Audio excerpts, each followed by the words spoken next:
Pemirsa, sampah terlihat kian menumpuk di sejumlah titik di Kecamatan Gunung Meriah, Kabupaten Aceh Singkil. Pasca libur Lebaran tahun 2024, tumpukan sampah mengganggu kenyamanan warga sekitar dan juga pengguna jalan. Tumpukan sampah pada sejumlah titik di Kabupaten Aceh Singkil kian terlihat menumpuk pasca libur Lebaran. Seperti tumpukan sampah yang berada di Desa Tulaan, Kecamatan Gunung Meriah. Sampah ini menumpuk di areal HGU Kelapa Sawit yang hanya berkisar 20 meter dari pemukiman penduduk. Sebagian sampah yang menumpuk terbengkalai di bahu jalan, bahkan sebagian menutup badan jalan.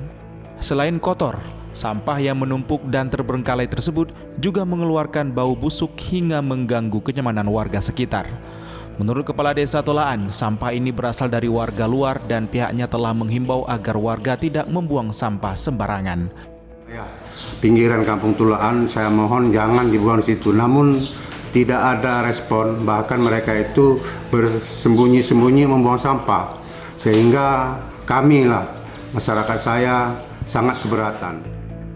Selain di Desa Tolaan, sampah juga terlihat menumpuk di sejumlah desa lain seperti Desa Laibutar, Rimo, dan Anjo-Anjo.